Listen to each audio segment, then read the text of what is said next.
ከ15 ከ16 ዓመት በፊት ነው ሪፍሌክሶሎጂ ነው ተምሬ ፕራክቲስ አረግ የነበረው። ግን በመሃል የምጠቀመው ለምንድን ነው? ለቴራፒውቲክ ሜተድ ብቻ ሰዎች ታመው ሲመጡ እሱን ብቻ ትሪት ለማድረግ ነው።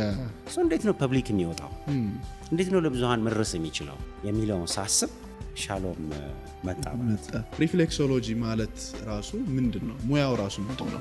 ሪፍሌክሶሎጂ ሪፍሌክስ ከሚል ወርድ ነው የሚነሳው። ሎጂ ያው ጥናት ነው። ፖይንቶች መነካካትና ልክ እንደ ፍሪኩዌንሲ የሰውን ኢነርጂ ማስተካከል ነው። ነርቮችን ማነቃቃት ነው። ምንድነው በተፈጥሯችን የውስጥ እግራችን የውስጥ እጃችንና ጆሮአችን ላይ የነርቭ ጫፎቹ እዛ ነው ያለቁት ነው። የውስጥ እግራችን ደግሞ ከዛ ባለፈ ግራውንድ ሁሉ እንዲያደርግ ነው የተፈጠረው። እስከሌለውም እንደ ምድር ሸሆና ነው የሚባለው የሆነ እኮ ሃርድ ከቨር የለውም የኛ። በዚህ መልኩ ነው የተሰራው። የሰው ልጅ እንዲያውም ሲሪየስ መታመም የጀመረው ጫማ ካጠለቀ ጀምሮ።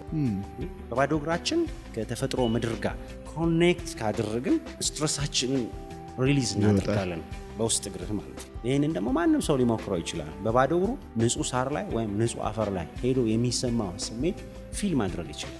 ስለዚህ እኛ ተፈጥሮን ነገር እንተካና ውስጥ እግርን ሙያዊ ክህሎት በሆነ ማለት እዚህ ጋር በዚህ ፕሬሸር፣ በዚህ መጠን፣ በዚህ ድግግሞሽ መሰራት አለበት። እዚህ ጋር የዚህኛው ኦርጋን ሪፍሌክስ ፖይንት ይገኛል። እዚህ ጋር እንደዚህ ነው፣ እዚህ ጋር እንደዚህ ነው፣ እዚህ ጋር ቢነካ እንደዚህ አይነት ህመም ያመጣል፣ ጥንቃቄ ይፈልጋል ብሎ ይሄንን ያጠና ዘርፍ ነው ሪፍሌክሶሎጂ።